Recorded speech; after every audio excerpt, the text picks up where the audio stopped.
Muito bem, muito bem. Na nossa última aula, nós falávamos exatamente sobre as raízes da psicologia. E nós percebemos que a psicologia, ela surge na Antiguidade Clássica, mais especificamente nas figuras de Sócrates.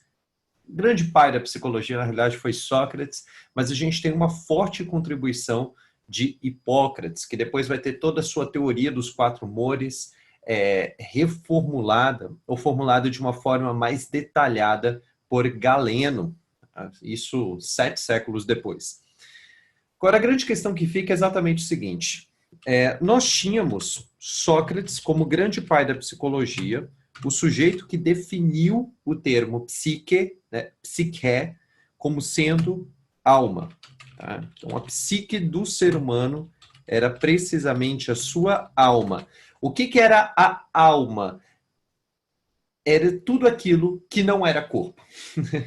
Pode parecer assim muito óbvio, mas alma era toda a dimensão da interioridade humana, enquanto a dimensão da exterioridade competia ao corpo, toda a parte interior do ser humano, toda a dimensão interior era conhecida como alma. Então, nós não tínhamos muito bem uma divisão clara entre o que era cognitivo, o que era afetivo, o que era espiritual dentro do ser humano. Tudo que estava dentro, no interior, como dirá depois Santo Agostinho, no interior, é exatamente a alma. Tá? Então, psique é a interioridade humana, é a alma humana, enquanto o corpo é apenas a parte exterior desse ser humano. Então, isso é muito importante você ter em mente, porque quando nós falamos de alma, não necessariamente nós estamos falando no sentido religioso. Quando nós falamos de alma, nós estamos falando de uma realidade interior do ser humano. E ponto final. É apenas isso. Depois nós tivemos a grande contribuição de Aristóteles, que vai traçar ali aquilo que ele chamará de nous. O que é um nous? O nous é aquilo que Tomás de Aquino depois vai definir como sendo espírito. Espírito. Mas o nous, no sentido aristotélico, para Aristóteles, o nous era aquilo que ele chamava de topo da razão humana. O topo da razão humana, a parte mais importante da racionalidade do ser humano. Mais uma vez, razão aqui, nós não temos uma conotação de razão aos moldes do racionalismo moderno. Ou seja, não é apenas a parte cognitiva do ser humano, aquela parte do raciocínio humano. A razão, para Aristóteles, é exatamente aquilo que separa um cachorro de uma pessoa. A razão é a capacidade que o ser humano tem de realizar atos significativos, de escolher, ao invés de escolher o vício, ao invés de simplesmente agir por impulso, simplesmente agir por instinto, Aristóteles ele vai dizer que esse ser humano, dotado da racionalidade, é um ser que pode escolher os seus atos. Ele pode agir de uma maneira virtuosa, ao invés de agir de uma maneira impulsiva ou de uma maneira viciada. O nous é aquela parte dentro da razão humana. Lembra da interioridade que eu falava agora há pouco? Eu quero que você imagine o seguinte: pensa tudo aquilo que existe no interior do ser humano. A parte mais importante dessa interioridade toda era chamada de nous. Era o nous aristotélico. O nous de Aristóteles é aquela parte sublime. Eu vou até colocar aqui. É a parte da psique humana. Mais uma vez, gente, olha, presta muita atenção nesses conceitos. Presta muita atenção. Quando a gente está falando do período clássico, quando nós falamos de psique, nós não estamos falando de psique no sentido atual, moderno. A psique clássica é a alma, que por sua vez é toda a dimensão interior do ser humano. Então vamos lá. Psique, que se abre ao logos. Então, o nous é a parte, eu vou até colocar aqui, é a parte da psique que se abre ao logos divino.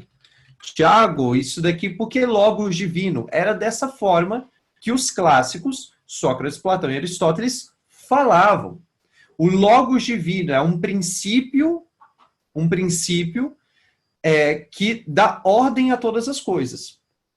Esse é o logos divino. É o logos divino que organiza as estações do ano, é o logos divino que organiza o dia e a noite, é o logos divino que, ao mesmo tempo, gera vida, ou dá a oportunidade de uma pessoa nascer e outra morrer. Então, o logos divino é um princípio que dá ordem a todas as coisas. É um princípio, é aquilo que nós chamaríamos, literalmente, de Deus. É aquilo que nós chamaríamos de Deus. Principalmente a partir da Idade Média, começa a se, os filósofos, os psicólogos, começam a perceber que esse logos, na realidade, é Deus.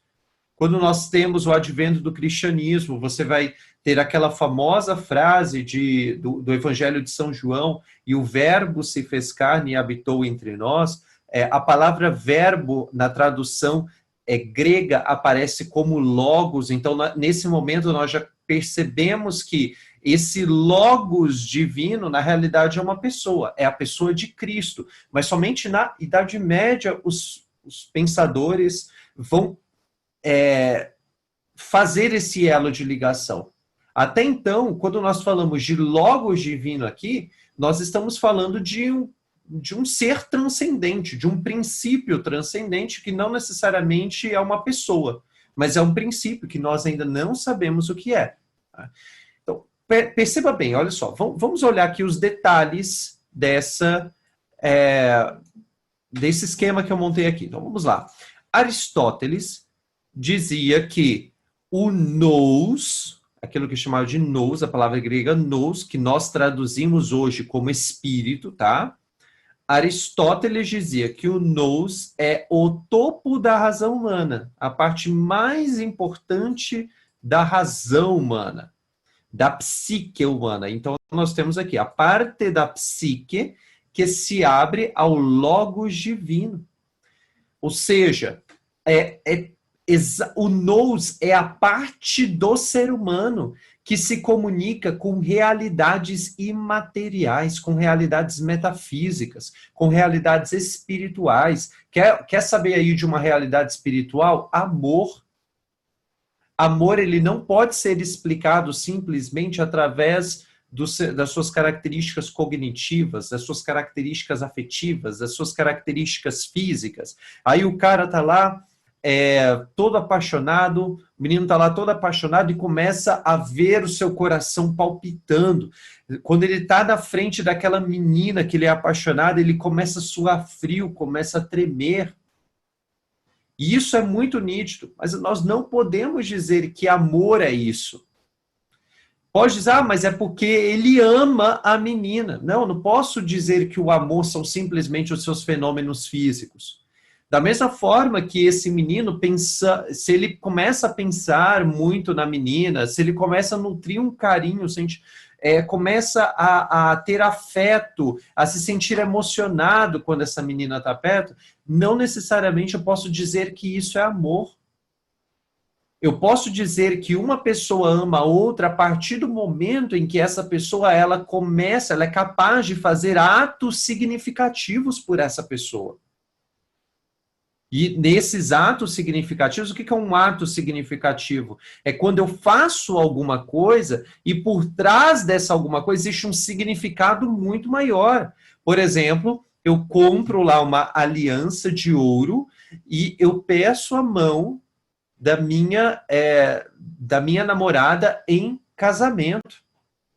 Isso é um ato significativo. Ou seja, eu realizo coisas Eu realizo atos, e esses atos, eles são atribuídos de um significado, de um simbolismo gigantesco. Eu vou lá e compro flores para poder dar para minha esposa. Eu decido, finalmente, abrir mão da minha vontade de, enfim, a minha vontade de ficar em casa, eu abro mão de um jogo de futebol para poder acompanhar a minha esposa no hospital, ou acompanhá-la até mesmo num salão de beleza.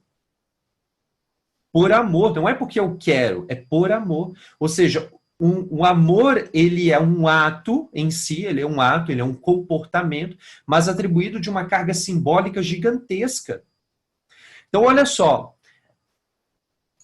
essa parte, o que faz com que um ser humano seja capaz de amar? O nous, o espírito humano. Esse espírito humano que está em constante diálogo com o Logos divino. Aristóteles, gente, nós estamos falando aqui de praticamente 3 séculos antes de Cristo. Estamos falando aqui de praticamente 2.300 anos.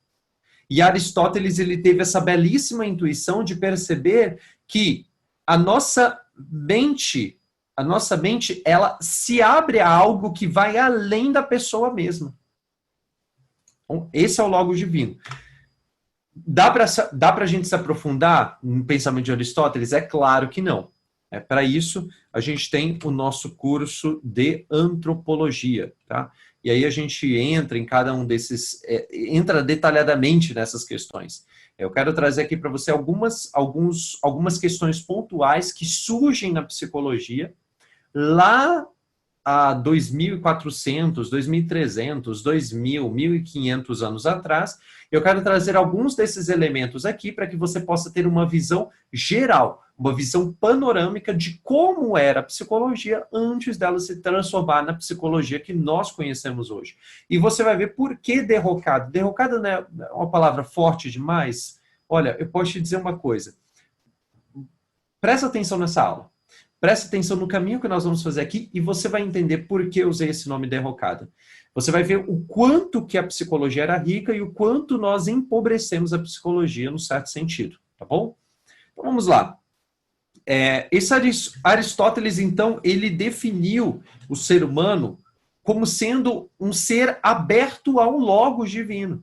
A palavra logos, ela tem inúmeras traduções, mas uma das principais traduções da palavra logos é sentido. Ou seja, o ser humano é um ser que se abre ao sentido universal das coisas, ao suprassentido, ao sentido divino das coisas.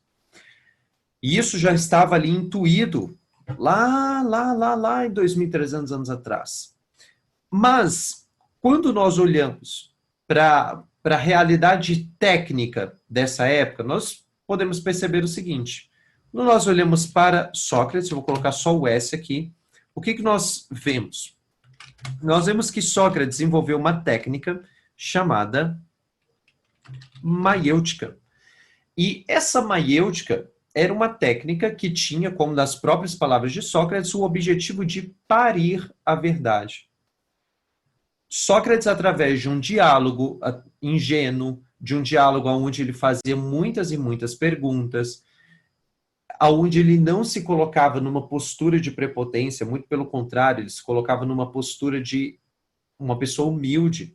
É o famoso jargão, só sei que nada sei, é de Sócrates. Essa figura Sócrates, ele criou uma técnica exatamente para poder ajudar as pessoas a enxergarem a verdade. Então ele conversava no meio de um diálogo, ele conversando com a pessoa, fazendo perguntas, ele ajudava a pessoa a perceber as suas próprias contradições. Nós podemos dizer que na maiêutica está a origem, especificamente aqui, a origem de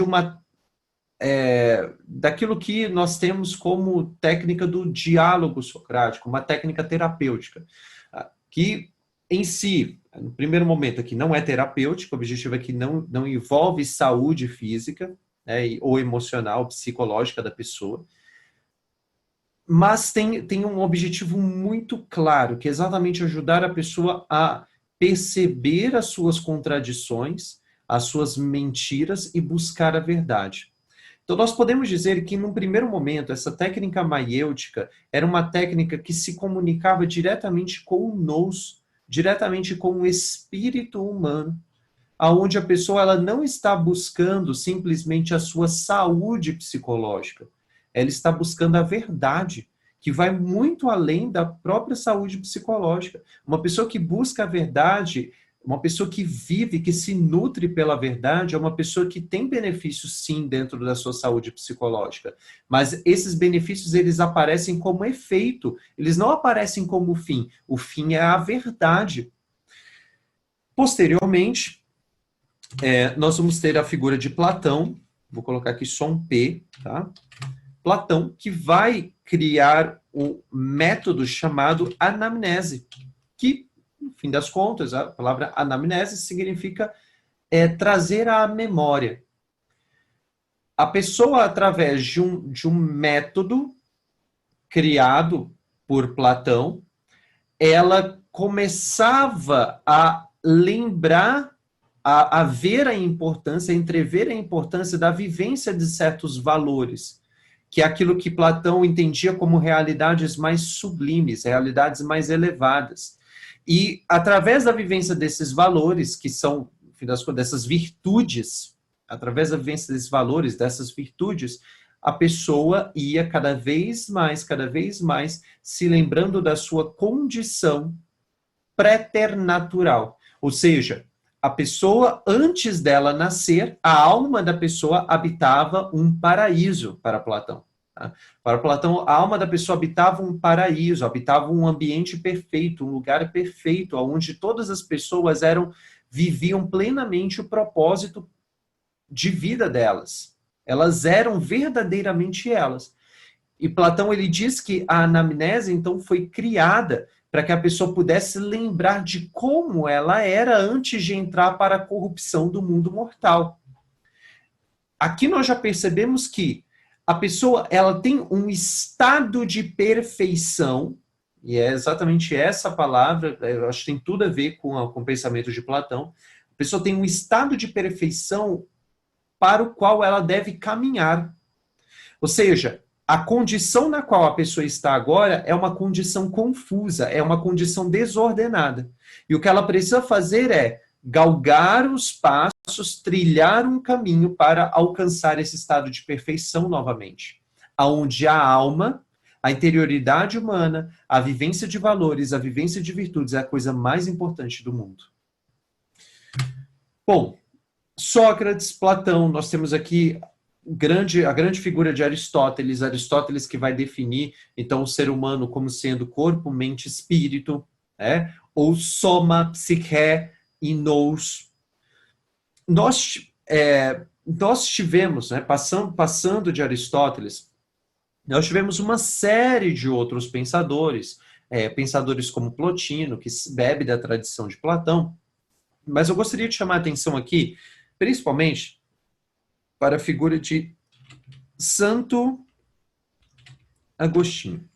Vou colocar essa sigla aqui. STA. Santo Agostinho. Santo Agostinho, ele escreve uma obra que ficou conhecida como Confissões. Onde Agostinho, eu quero que você entenda a postura dele, porque aqui é a virada, é um dos pontos chaves de um processo terapêutico.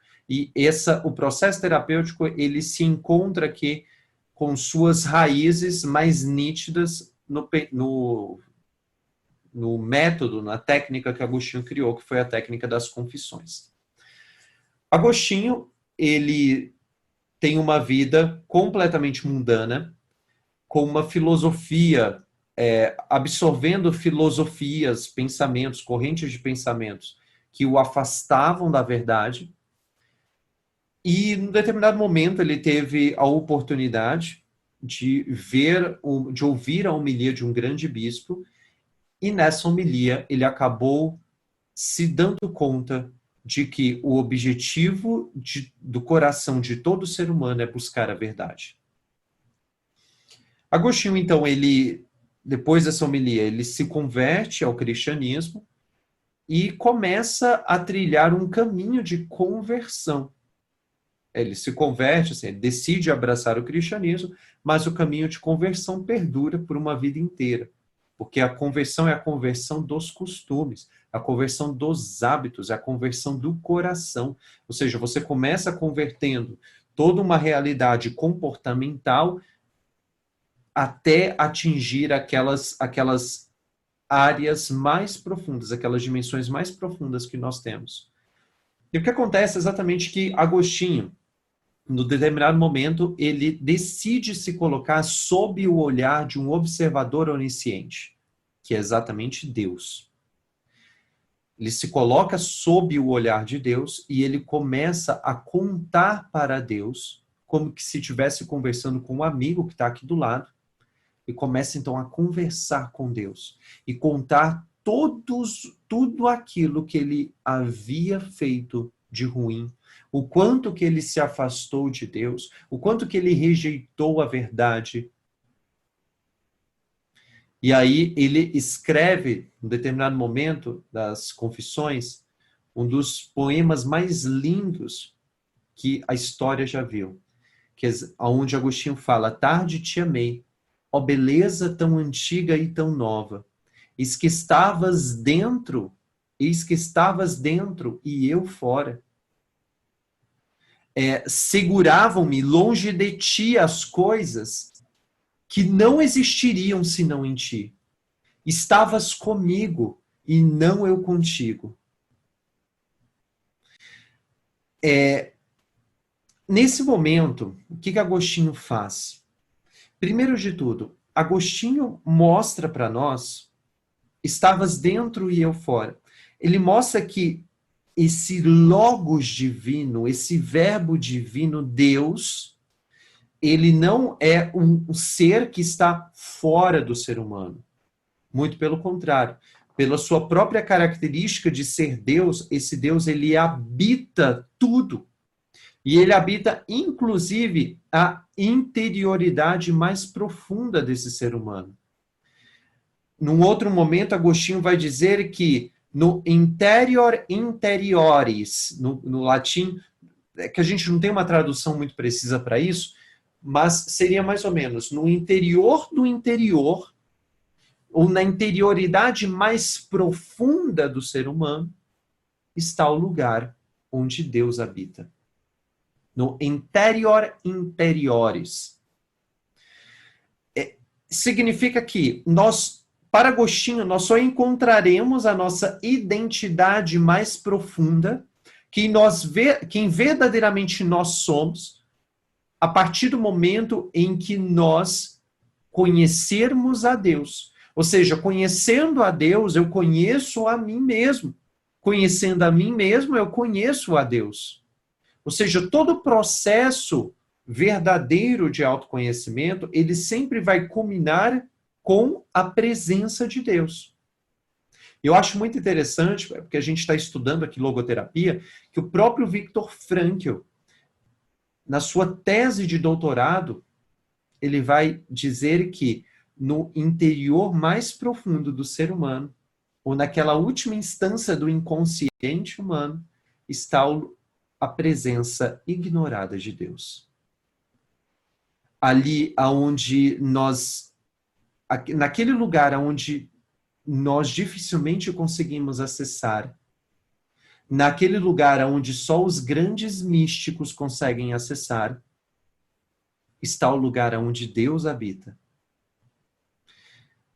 Olha só que interessante isso. Desde já você vai vendo que Viktor Frankl, ele não bebe de uma história da psicologia ou das bases de uma psicologia moderna que tinha ali na sua época apenas ao meio século de vida. Não. Viktor Frankl, ele bebe da tradição milenar da psicologia.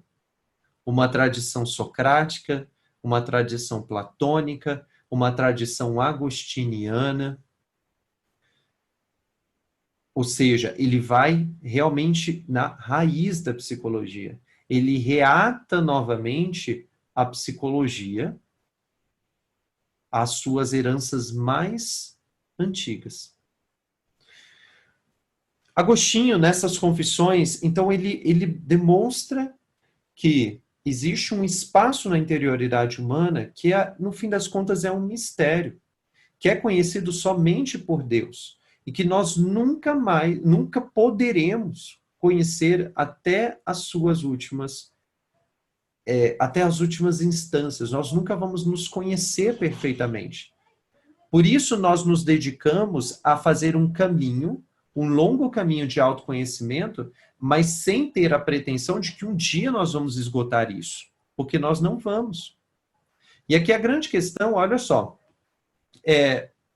Agostinho, quando ele traz à luz toda essa realidade da interioridade humana, ele faz isso através de um método de confissão. Perceba, ele se coloca sob o olhar de um observador onisciente. Ou seja, o que é um observador onisciente? É um observador que sabe tudo. E esse observador, se ele sabe tudo sobre Agostinho, então Agostinho ele não precisa se esconder. Agostinho pode ser completamente sincero diante de Deus. Diante de Deus não existe máscaras. Essa realidade das confissões é uma realidade que foi transportada para o processo terapêutico. No processo terapêutico, eu preciso me colocar diante daquela pessoa, diante do meu terapeuta, numa postura onde eu não tenho máscaras, numa postura onde eu estou aberto a me deparar com a minha fragilidade, com a minha pequenez, para que eu possa ser transformado pela verdade. Agora, olha só. Eu me coloco numa postura de abertura à verdade. Mas, na experiência de Agostinho, ele está em boas mãos. Ele está nas mãos de Deus que vai acolher a verdade sobre ele. Agora, e o terapeuta? Eu me abro à verdade. Eu vou me despir diante do terapeuta, despir toda a minha história, toda a minha vida. Agora, será que o terapeuta está preparado para acolher, para me acolher como Deus me acolheria? Olha só.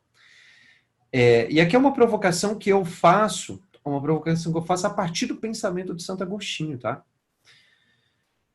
E aqui a grande questão, e eu acho que cada um pode responder a essa questão, mas o terapeuta, ele tem que ser aquela pessoa que também é uma pessoa que está interessada na verdade.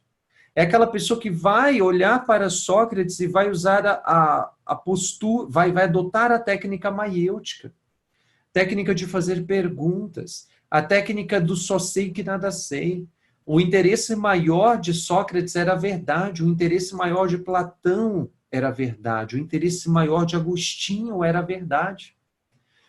O terapeuta também precisa se abrir a essa postura, a postura de quem está interessado em ajudar aquele seu paciente a encontrar a verdade. Então, percebe que aqui nas confissões nós temos, de uma maneira bem ainda prematura, o surgimento de uma técnica, a técnica de você se abrir e contar tudo, contar a verdade àquela pessoa que vai te acolher, se colocar sob o olhar de um observador.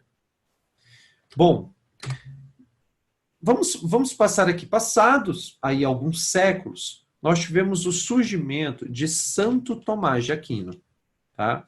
Santo Tomás de Aquino, que, bebendo de uma tradição aristotélica, formula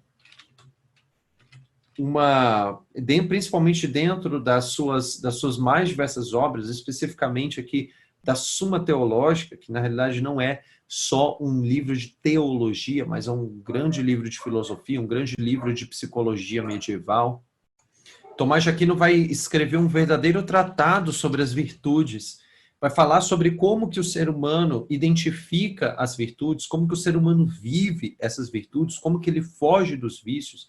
Existem hoje várias e várias pessoas que se dedicam ao estudo da psicologia tomista. Vale muito a pena você se debruçar sobre essa linha psicológica. Vale muito a pena mesmo.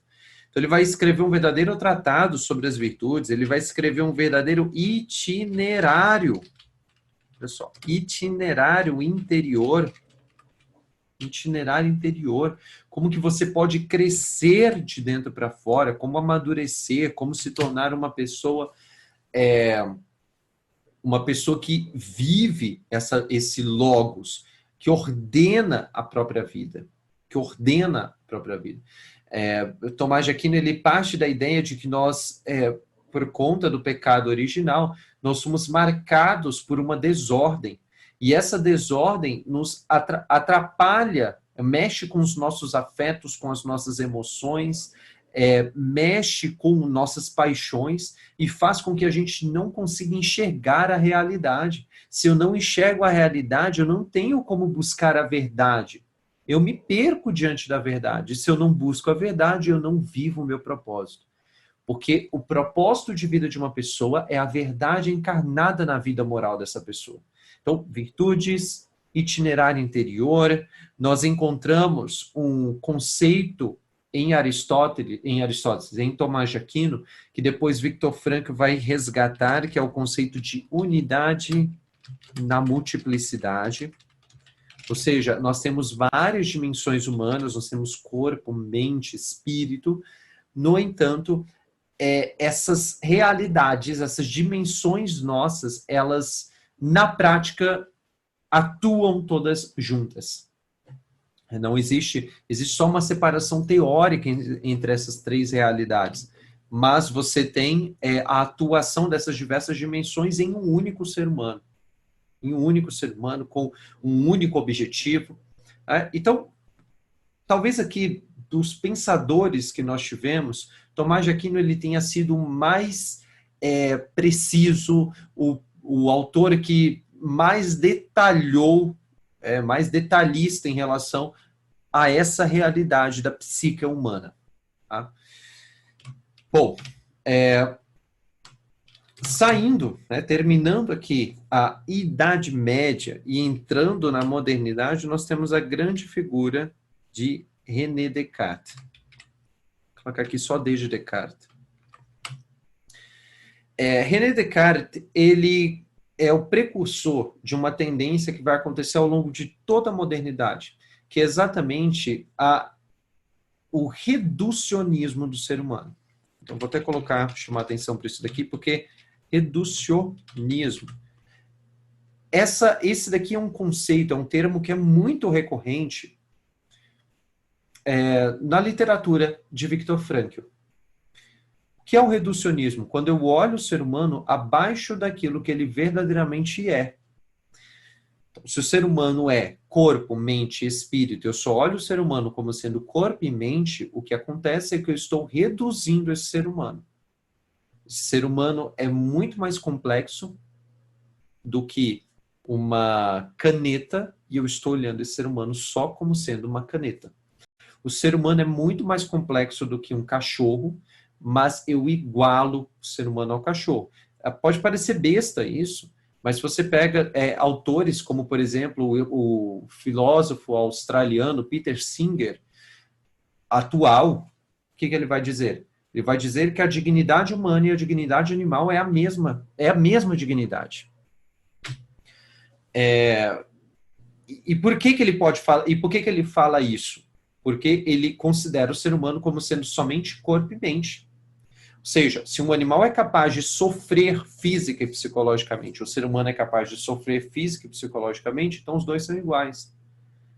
O que Peter Singer ele faz? Ele faz simplesmente eco daquilo que René Descartes começou lá no início da modernidade. Foi exatamente considerar o ser humano como sendo apenas corpo e mente. E aqui nós não estamos mais falando da psique humana como sendo toda a dimensão interior do ser humano. Não. Aqui nós já estamos falando de mente como nós conhecemos hoje, como objeto de estudo da psicologia moderna, que é exatamente aquela área, aquela dimensão humana que tem afetividade e que tem cognição. Ponto. Tá? Então, funções psíquicas superiores, funções psíquicas inferiores e assim por diante. Então, René Descartes, ele reduz o ser humano. O ser humano era corpo, mente, espírito, agora ele é só corpo e mente. Essa realidade, você pensa assim, poxa, tá ruim então. O cara meio que tirou o espírito humano aí. No entanto, as coisas sempre podem piorar. E essa é a grande questão. Então, nós tivemos o surgimento de vários e vários autores que falaram algo sobre a psique humana. Você tem Blaise Pascal, o coração tem razões que a própria razão desconhece. Você tem uma literatura psicológica, com indícios psicológicos em Pascal, que vão remeter a essa realidade da emoção humana. Você tem David Hume, você tem Immanuel Kant, mas a figura que eu quero chamar a atenção aqui é exatamente a figura de Immanuel Kant. Immanuel Kant, ele foi o cara que propiciou o surgimento da psicologia moderna. E por que eu digo que ele propiciou o surgimento da psicologia moderna? Porque para Kant ele tinha uma noção muito dele de que ciência, uma coisa só é ciência se ela seguir os moldes, deixa eu colocar aqui, os moldes da física newtoniana. Vamos lá, quero que você entenda isso. O que era ciência? Como era a ciência definida lá por Aristóteles? A ciência definida por ele era uma área especializada que se dedicava ao estudo de um recorte da realidade. Ou seja, você tinha a botânica, que é uma ciência, uma área especializada que vai se dedicar ao estudo das plantas. Você tem a fisiologia, o estudo do físico humano, do corpo humano. Você vai ter a psicologia, uma área que vai se especializar no estudo da psique humana. Você tem a filosofia que é tida como a mãe de todas as ciências, do qual vem todas as outras áreas científicas. Você tem a história que com sua técnica, seu método histórico, vai se dedicar aos fatos passados, aos fatos que já aconteceram, vai construir um enredo, uma hermenêutica a partir desses fatos. Você tem a teologia, uma ciência que vai se dedicar ao estudo de Deus. Percebe que não é difícil, de acordo com os moldes clássicos propostos por Aristóteles, você definir o que é uma ciência? Você tem a realidade e você tem as várias ciências que vão se dedicar ao estudo de pequenos recortes dessa realidade. Ponto. Isso é ciência. No entanto, Kant, ele dizia que algo só é ciência se ela seguir os moldes da física newtoniana. Existia para Immanuel Kant, ele tinha um otimismo gigantesco em relação a física de Isaac Newton.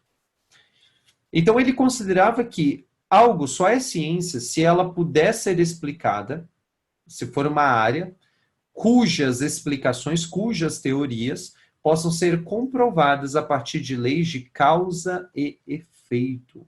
Então isso aqui é uma característica primordial dos moldes da física newtoniana, que é exatamente a causalidade.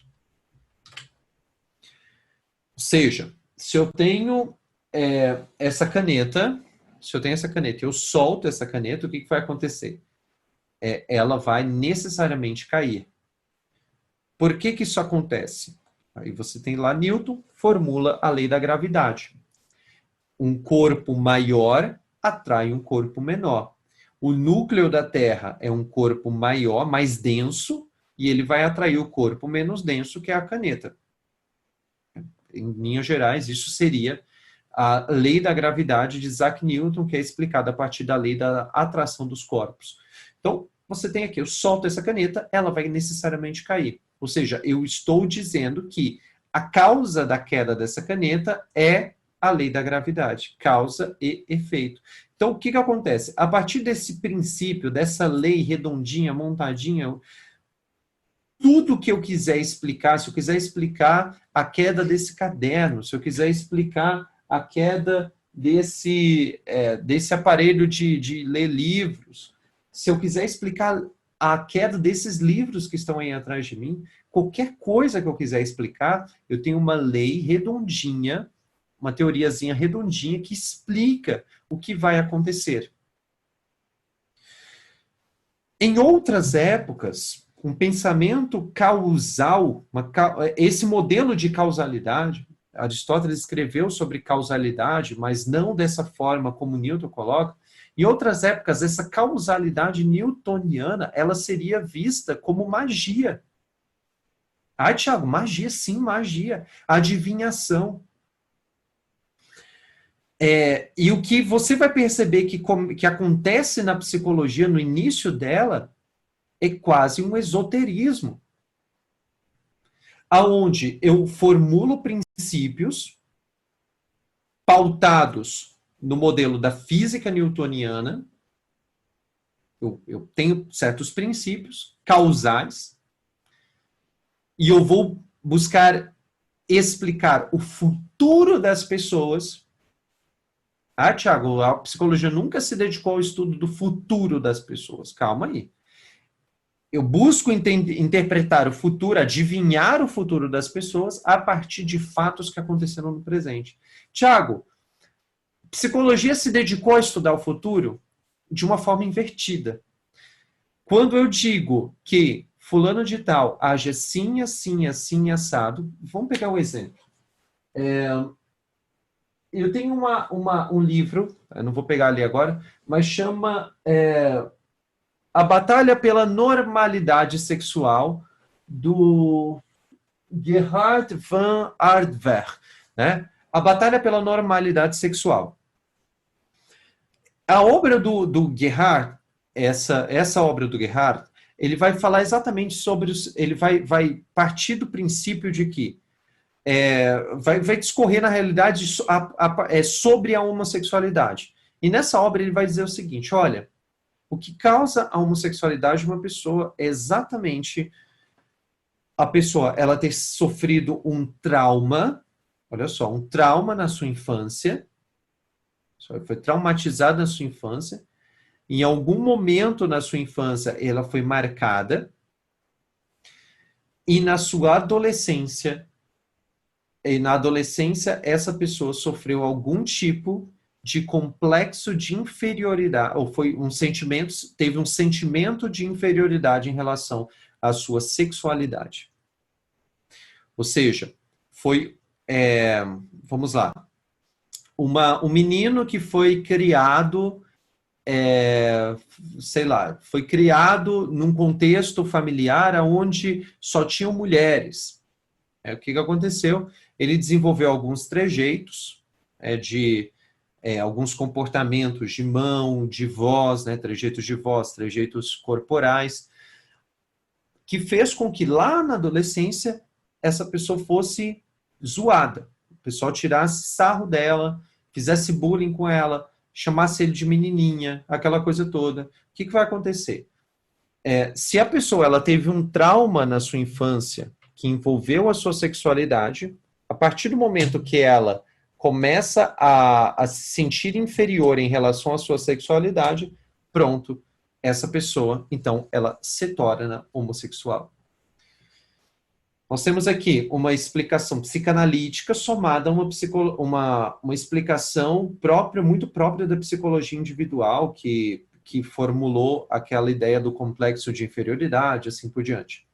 Então, o que acontece aqui? Eu estou olhando para o passado.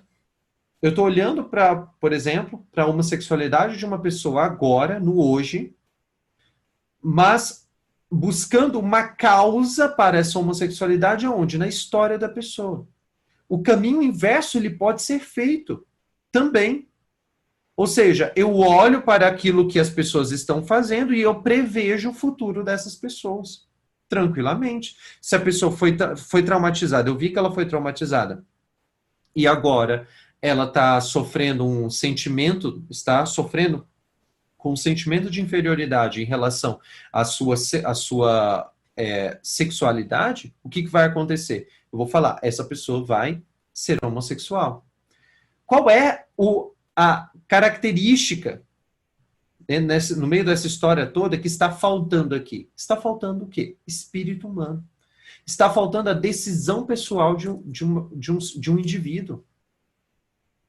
Não é porque ela foi traumatizada, porque ela teve um sentimento de inferioridade, que necessariamente ela vai se tornar uma pessoa homossexual. Não.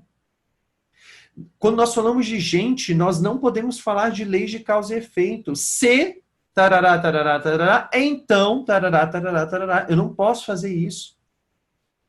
Esse se então não funciona para gente, para pessoa, para ser humano. Isso Kant não entendeu. Isso Kant não entendeu. E assumiu, então, como sendo ciência, todos os moldes da física newtoniana. Ah, Tiago, mas o que isso tudo tem a ver com psicologia? Aí é que tá. Quando nós tivemos um sujeito chamado Wilhelm Wundt, ele decidiu transformar a psicologia numa ciência. Tiago, mas psicologia já era ciência. Sim, psicologia sempre foi ciência, mas ciência de acordo com a definição aristotélica. O que Wilhelm Wundt faz é, eu não quero que a psicologia continue atrelada à filosofia. Eu quero que ela se torne uma ciência de acordo com os parâmetros de quem? Os parâmetros definidos por Immanuel Kant. E de acordo com os parâmetros definidos por Kant, uma ciência deveria seguir os moldes newtonianos, portanto, o princípio da causalidade. E aqui, meus caros, você tem o surgimento da psicologia moderna. Nesse exato momento, você tem o surgimento de uma psicologia descritiva. Eu descrevo o fenômeno.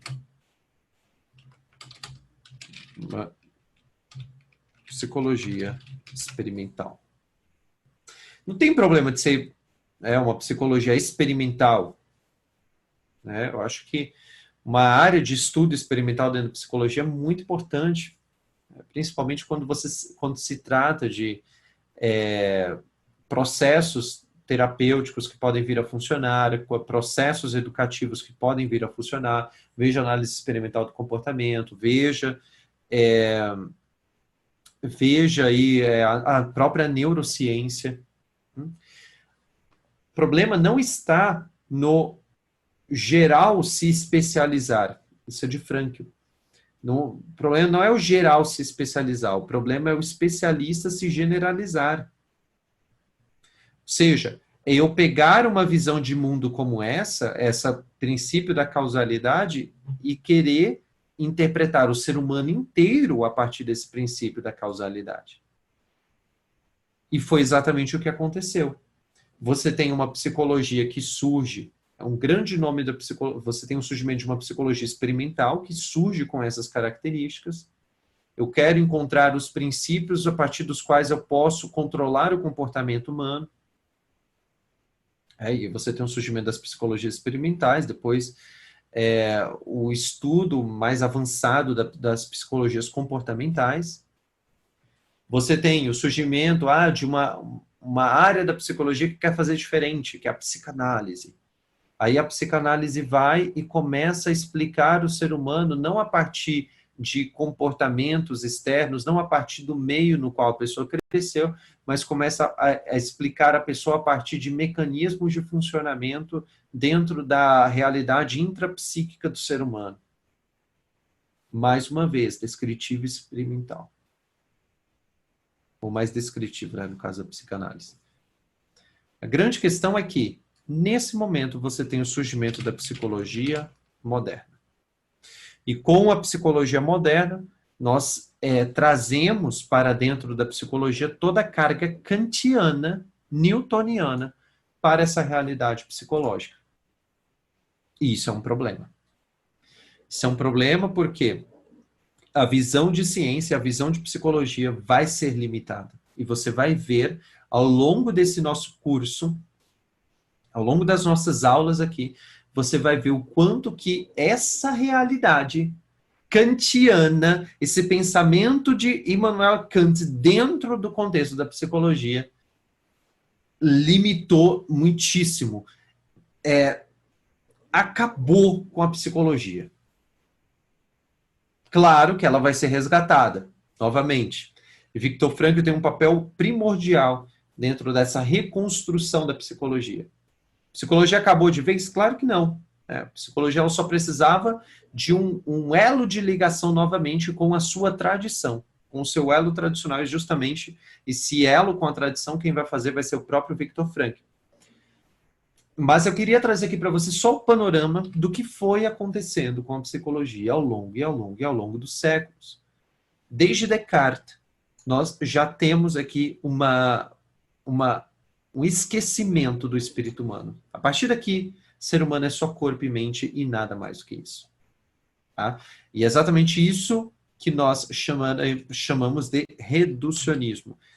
O ser humano nada mais é do que XYZ. Tá bom? Então, espero que tenha ajudado aí essa aula, que você tenha conseguido ter uma visão geral. Claro que eu não entrei nos detalhes dos autores, claro que eu não trabalhei todos os autores, isso a gente deixa só para um curso de antropologia, tá bom? Te espero então na nossa próxima aula. Grande abraço e até a nossa próxima aula.